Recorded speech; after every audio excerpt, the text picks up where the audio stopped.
Yo, what is going on YouTube? It is your boy GZTV. We are back with another video, and in this video we will be discussing the NFL for Week 6. Now, obviously, again, there is a Monday game tonight, I believe, between the Bills and the Jets, and that hasn't started yet. So we're just going to go ahead and cover all the good games that transpired before that. And honestly, there's really not that many of them, so this could be a relatively short video. Let's just kind of get into it. I'm not going to lie, this isn't even really that good of a game, but since there's not that many, there weren't that many competitive close games this week, I figured we could just get into the Packers and Cardinals and just kind of gas up my Packers a little bit. Romeo Doubs catches 2 touchdown passes and is returned from a suspension to help the Packers beat the Cardinals by 21 points. Romeo Doubs wanted to make amends after serving a 1-game suspension for what the Green Bay Packers, they said it was like a personal thing. I wasn't really sure what was happening with that, but apparently it was like a personal thing. It was a conduct detrimental to the team, and I guess he was complaining because he didn't get the ball, but there you go. We get a fumble recovery, we seal the win, all sorts of fumbles this game. Obviously, prayers up for Marvin Harrison Jr. He left the game with concussion. Never want to see a young guy like that get injured. You know, we saw it happen with Malik Neighbors. Kyler Murray had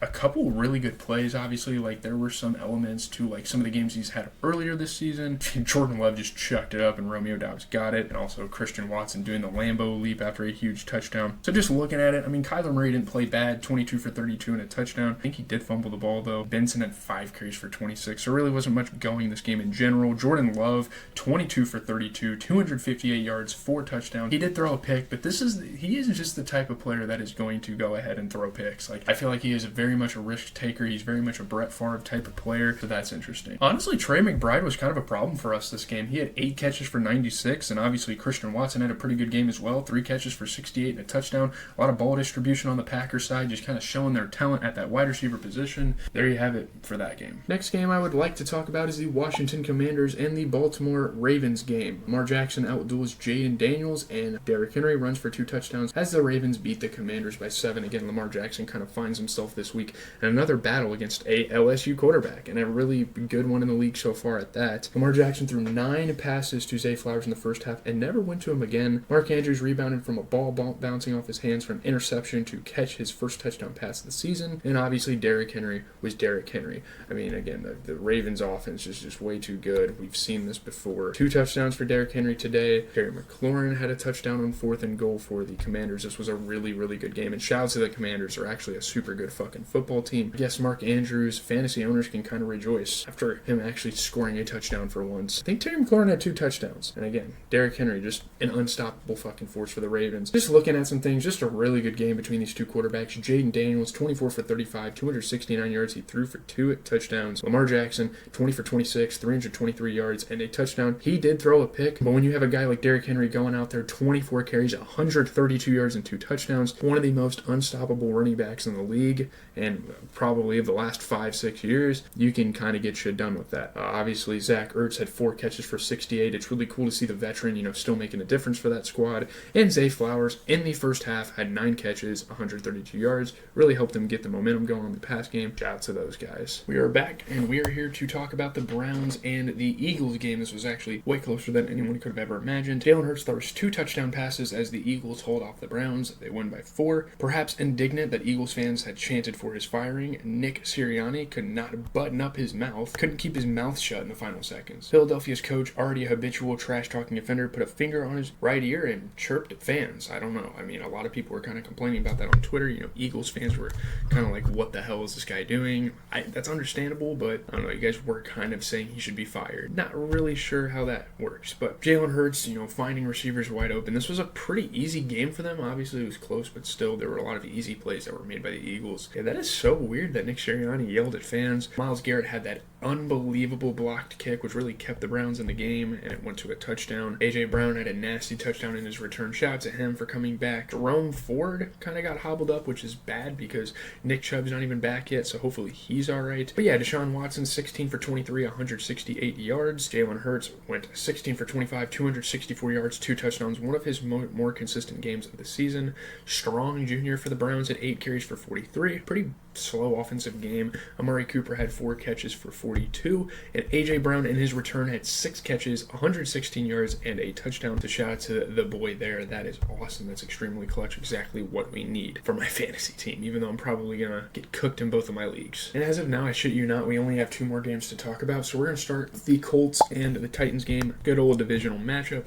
Joe Flacco throws 2 touchdown passes. The battered Colts beat the Titans by 3. They're obviously very much injured, so this is a huge win for the Colts to allow themselves to get to 500. Joe Flacco has been around the NFL long enough to know the backup quarterback should always be ready to start, and there you have it. He gets the start, he gets the win. Shout out to him. Michael Pittman Jr. had a crazy touchdown catch to put the Colts up. He was making plays all game. Obviously, Will Levis continuing to be a meme. Holy shit, he will never not be a meme this season. He does something stupid every single week. Got picked off by the Colts a time or two. Tyler Goodson had a crazy run, stepping up for Jonathan Taylor, Joe Flacco had a touchdown to Josh Downs. Nick Westbrook-Ikhine hauls in a touchdown catch, even though I kind of wish that DeAndre Hopkins, D-Hop, would have got some more touches. Looking at it, Joe Flacco, 22 for 38. He threw for 2 touchdowns. He did throw a pick, but so did Will Levis off of 16 for 27 passing and a touchdown. Tony Pollard, really good game for the Titans despite a loss, 17 carries and 93 yards and a touchdown. And Trey Goodson also had 8 carries for 51. You get Josh Downs getting in the end zone and D-Hop getting 4 catches for 54 yards. So another really slow game offensively. These were pretty poverty games this week. For now, I think the last game I want to talk about is the Chargers and the Broncos game. Justin Herbert leads the Chargers to a 7-point win over the Broncos, who lose Pat Surtain to a concussion. All sorts of players. This was the week of concussions. I think last week, we talked about the week of the rookie performances, or maybe that was 2 weeks ago when Jaden Daniels and Malik Neighbors and all those guys had crazy performances. This is the week of the concussion. My goodness, this is it's like an infection. It's like an epidemic going around the NFL. Justin Herbert and the Los Angeles Chargers had to concern themselves with Patrick Surtain II for only a single snap. He literally got hurt at the start of the game, which is very unfortunate for the Broncos, but obviously the Chargers didn't have to deal with that all game. Dobbins pretends to ride a horse after scoring a touchdown. Holy fuck. My brain is rotten. Shout out to J.K. Dobbins. Cortland Sutton had a crazy catch. Shout out to him. He actually played really good for my fantasy squad. On the first possession, obviously, Bo Nix came out as a rookie. He's going to make mistakes. He threw a pick. But honestly, for the Broncos to be 3-3 at this point in the season, that's not too bad. Justin Herbert threw some dimes this game. This was a really good game for him. Again, prayers up for Pat Surtain II. All sorts of huge injuries this week, which is pretty normal in football, but you hate to see it. Justin Herbert, 21 for 34, 237 yards and a touchdown. Again, kept it kind of simple there. Bo Nix threw 19 for 33, 216 yards, 2 touchdowns. He did throw a pick on the first possession, which is always kind of a sink of momentum in a game. But Bo Nix also had 6 carries for 61 yards, so that's awesome. J.K. Dobbins got in the end zone. Fehoko, I don't even know who the Chargers receivers are anymore ever since Keenan Allen left. The guy had 2 catches for 44, and Vele on the Broncos, I guess, had 4 catches for 78. I don't know what the hell is going on with all these rando-ass, practice squad-type players. But we will see you tonight if the Jets and Bills game is good. Otherwise, that's going to be the end of the video. Well, ladies and gentlemen, the Bills-Jets game just concluded, and it was actually a really good game, so we can talk about that for a little bit. Obviously, unfortunate for the Jets. They got so close to beating a really good team in the NFL. Obviously, coming short. Taron Johnson hauled in an insane interception in the final minutes. I'm not going to have much to say about this game, given that it just ended, and I don't really have any storylines or stuff to analyze. Rodgers throws a very costly interception to end the game. That Tyler Bass 2-point attempt was extra point. Fuck, dude, I'm so out of it right now. That extra point attempt from Tyler Bass was actually fucking terrible. That was so bad. Obviously at the end of the third quarter, tensions were flying between the Bills and the Jets. They're division rivals. Lazard had an unbelievable Hail Mary catch. Mac Hollins got a touchdown for the Bills. Haven't really heard much from him this year. Josh Allen, 19 for 25, 215 yards, 2 touchdowns, just kind of keeping it simple there. Aaron Rodgers, 23 for 35, 294 yards and 2 touchdowns. He actually played good except for the interception that cost in the game. And Breece Hall having one of his best games in a while, 18 carries for 113 yards. Davis, I'm not even really sure who this guy is, this Davis guy for the Bills. I think he's their backup running back for James Cook. He had 3 catches for 55 yards, so he was doing stuff on the receiving end. And then Allen Lazard had an amazing game, 6 catches, 114 yards, and a touchdown, despite the loss. So there you have it, boys. I know kind of a lackluster week of football, not a whole lot to talk about, but those were the close games. I'm not going to talk about blowout games, so I'm going to spare the Cowboys fans. I'll spare Panthers fans every week. There's a lot of fan bases that are going to be happy about me, or happy of me. I don't know what I'm trying to say. I'm trying to, get these clips together and post them reasonably early tomorrow.